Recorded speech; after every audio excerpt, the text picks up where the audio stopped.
러시아 경제가 올해 마이너스 5% 정도 떨어질 거다. 미국이 용서하지 않는 게 바로 달러에 대한 도전이거든요. 우방국 사이에서도 달러에 대한 이제는 견제 심리가 이제 만들어지기 시작해요. 러시아는 스위프트에 의해서 완전히 경제가 박살나는 걸 보면 앞으로는 대응 태세가 틀려질 거예요.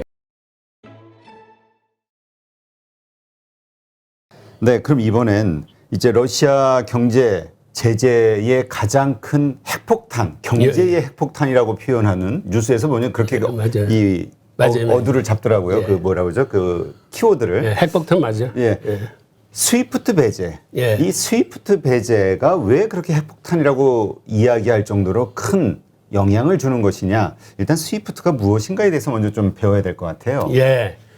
우선 스위프트는 옛날에는 은행들끼리 송금하고 저거 할 적에 텔렉스라는 걸 갖고 했어요. 지금 이제 젊은 사람들은 모르겠지만 저도 젊었을 적에 무역 거래하거나 서로 이렇게 외국하고 연락할 때는 다 텔렉스로 했거든요. 아, 진짜 오랜만에 들어보네요. 텔렉스. 예. 저도 근데 텔렉스를 써보지는 않았는데 예.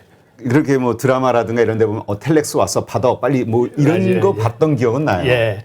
이제 그렇게 했다가 1970년대 들어서 그 텔렉스 시스템을 이제 스위프트 시스템으로 한 단계 진보된 시스템으로 전환을 합니다. 그래서 이게 사실은 미국과 유럽이 주도하는데 특히 미국이 주도하는 시스템이야. 그래서 스위프트 시스템에 지금 200개국의 금융기관들, 금융기관 수만으로는 11,600여 개의 금융기관들이 다 이 스위프트 코드를 갖고 서로 통신을 해요. 그래서 은행마다 이 코드 번호가 딱 있어. 돈을 보내려면 그 은행의 코드 번호 알고 우리 은행 이렇게 해서 그런 식으로 보내는 거야.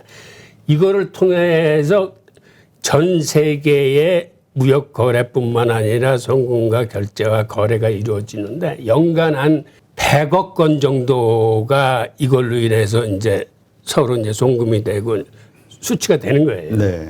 그런데 여기서 지금 배제된 나라가 딱 두 나라가 있어.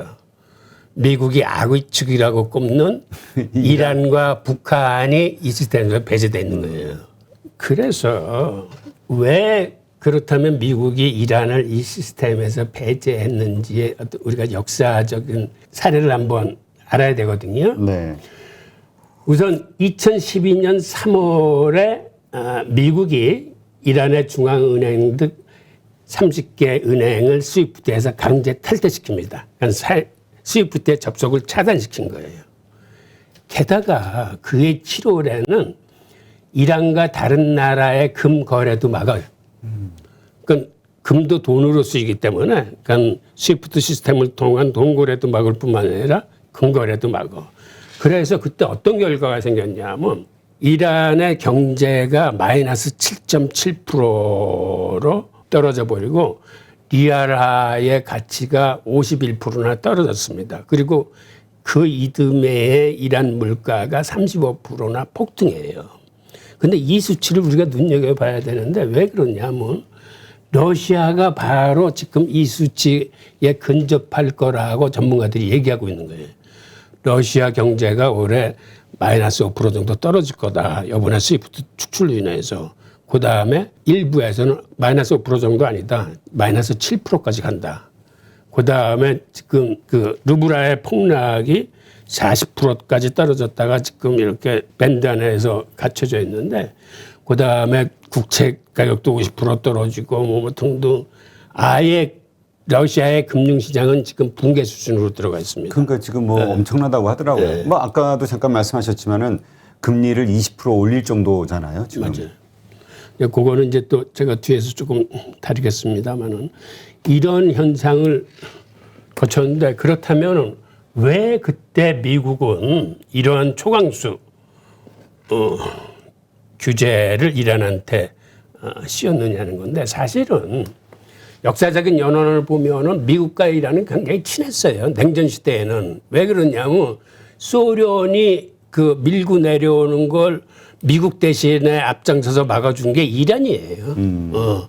그래서 그때는 미국과 이란은 아주 혈맹 관계였는데 그럼 그랬던 혈맹 관계가 왜 틀어졌냐 뭐 그건 사실은 1950년대 초반으로 거슬러 올라가는데 당시 영국이 이란 지역에 있는 석유 이권들을 사실은 독점하고 있었어요. 그러니까 이란 국민들 사이에 야 석유가 우리나라에서 나는 건데 왜 저런 영국이나 선진국들이 우리의 부를 저렇게 다 가져가?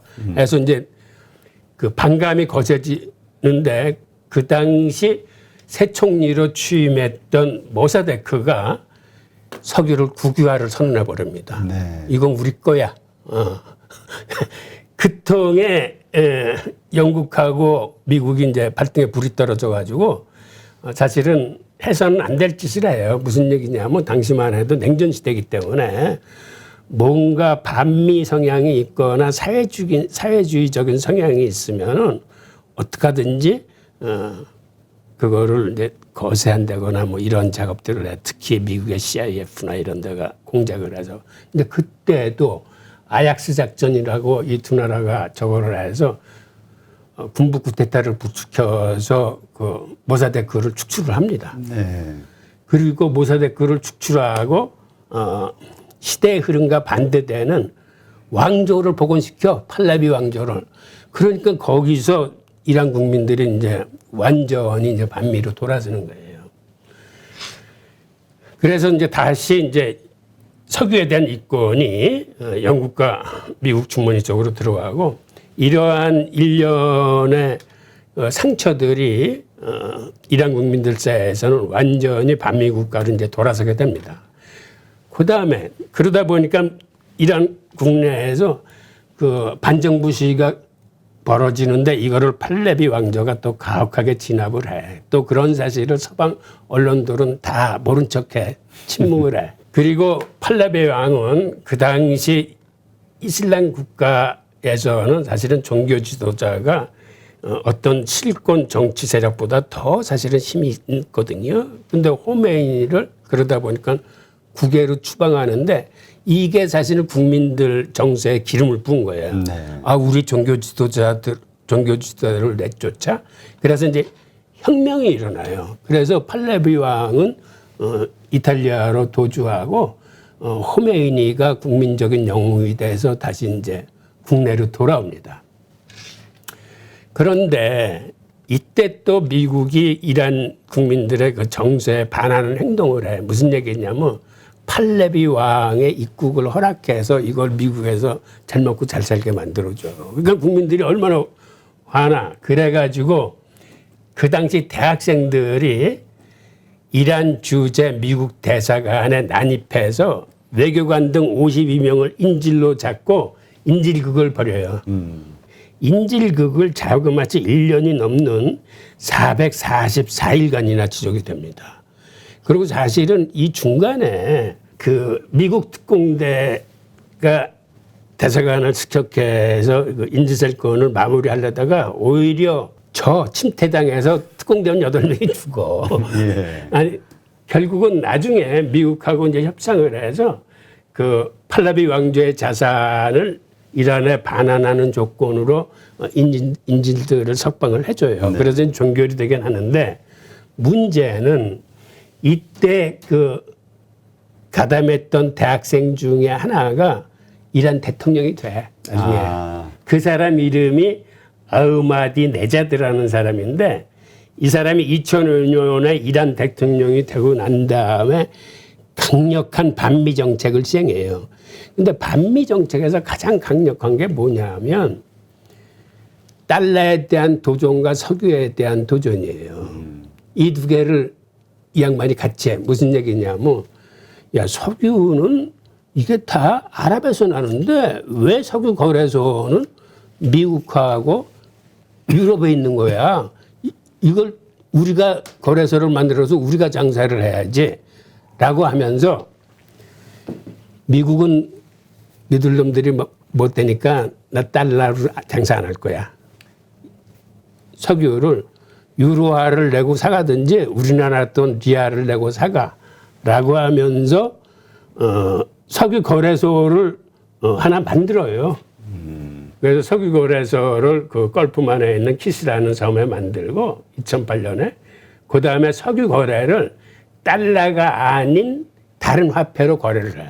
미국이 용서하지 않는 게 바로 달러에 대한 도전이거든요. 그리고 그 당시까지만 해도 미국이 세일가스가 안 나왔기 때문에 석유도 전략적인 문제인데 이 두 개를 이란이 같이 건드린 거예요. 그래서 미국이 그 스위프트 시스템에서 그 이란을 이제 단죄를 한 겁니다. 그런데 문제는 이 이후에 좀 심각하게 벌어져. 어떤 문제가 심각하게 벌어지냐면 이란의 스위프트 시스템 차단을 보고 놀란 나라가 두 나라가 있어요.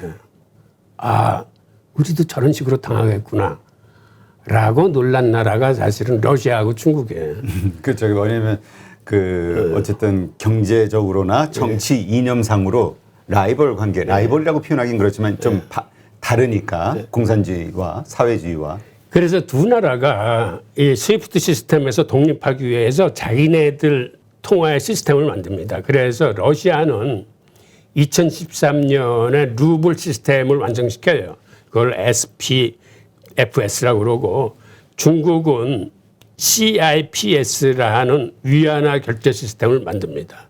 그러니까 사실은 이때 이란을 스위프트에 배제시켜서 이란을 혼낸 건 좋은데 그 부메랑이 사실은 달러한테 다시 돌아온 거예요. 그래서 이때서부터 탈달러화 현상이 급속도로 진행이 됩니다.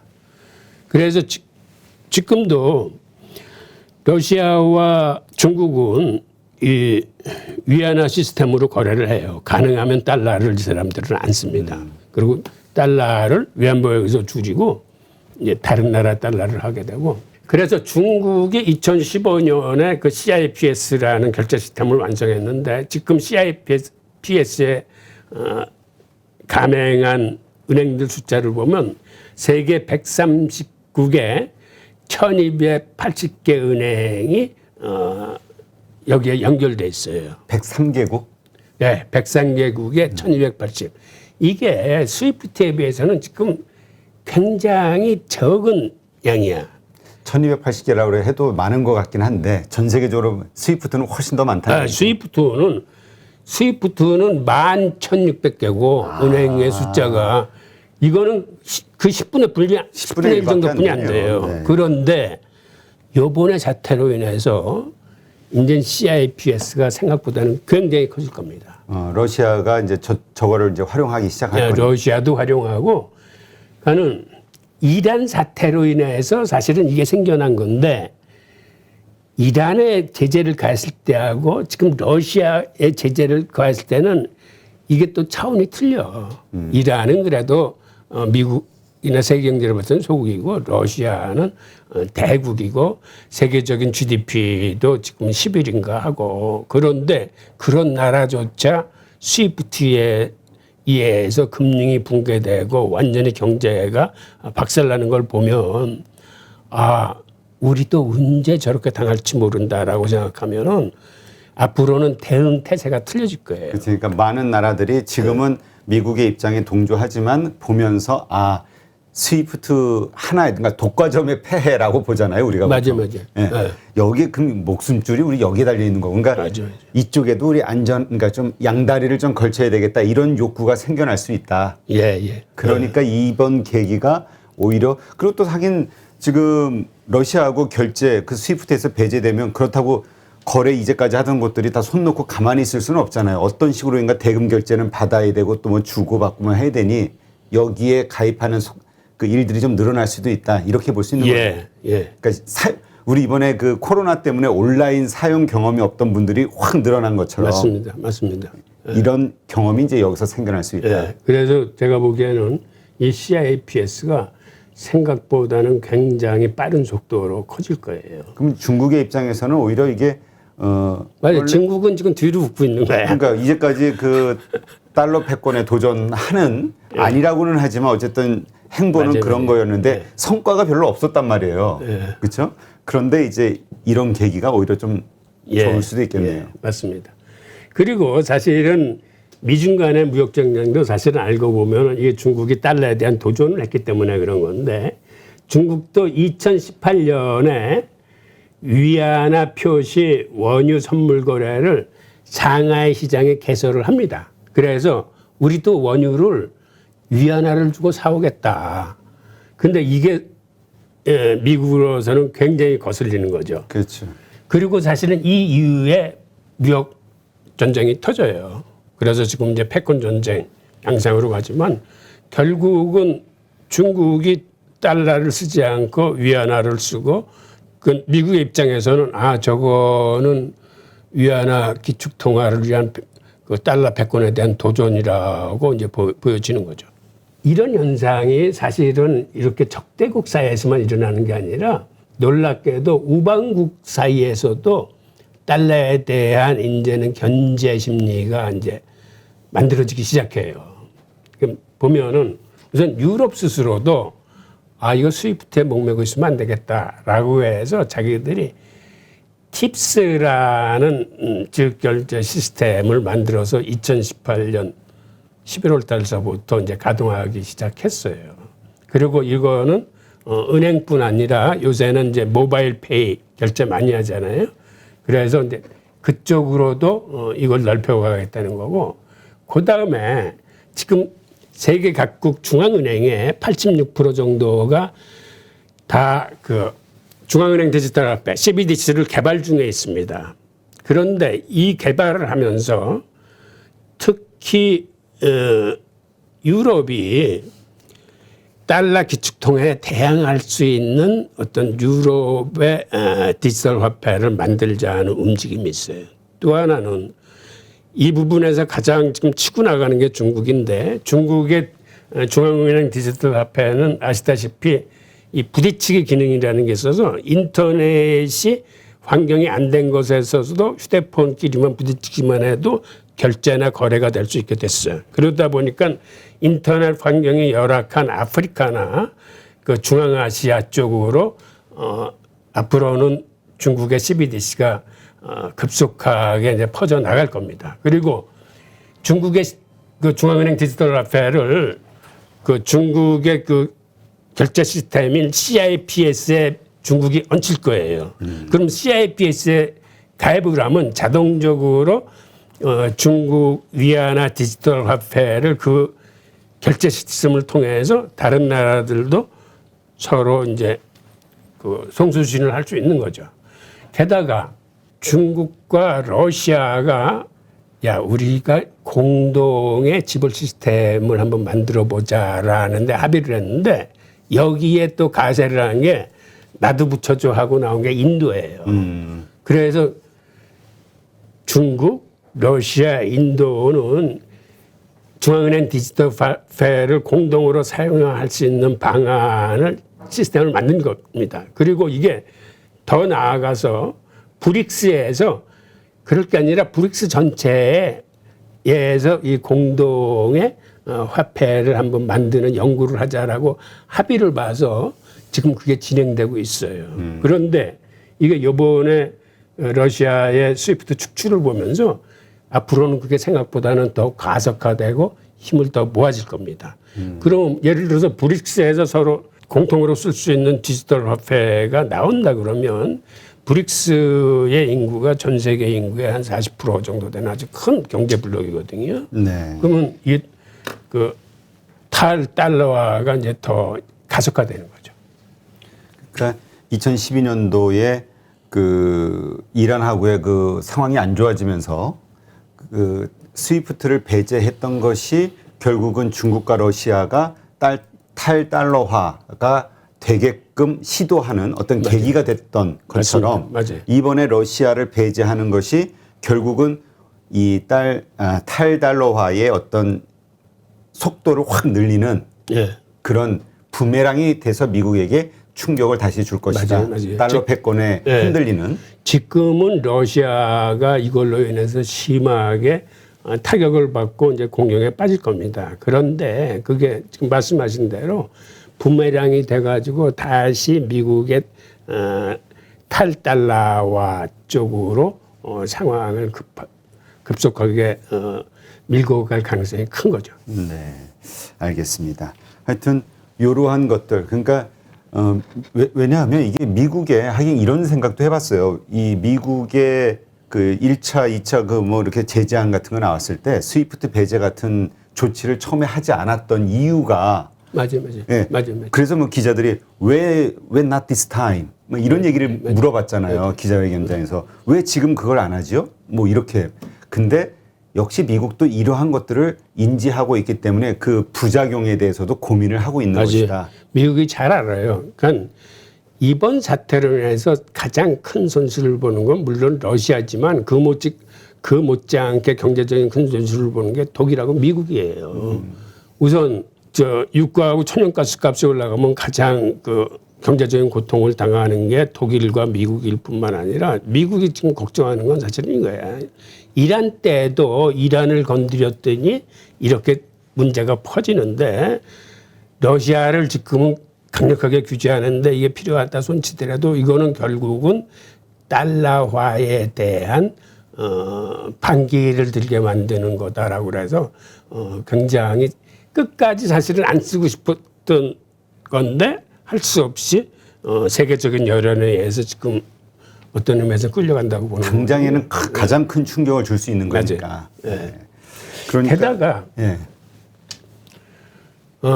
유럽 같은 데서는 그 영국의 영란은행 전 총재였던 마크 커니라는 사람은 사실은 이 사람 저 골드만삭스 출신인데 카나다 중앙은행 총재까지 한 카나다 사람이에요. 그런데 이제 영국 중앙은행 총재도 오래 했는데 이 양반이 현역에 있을 때, 지금은 이제 그만두셨는데 이 사람이 강조한 게 유럽의 그 중앙은행 디지털 화폐도 미국에 대항하기 위해서 이거를 패권적인 통화로 만들어야 되겠다는 얘기를 계속했는데 이 양반뿐만 아니라 지금 유럽 집회위원장도 같은 얘기를 합니다.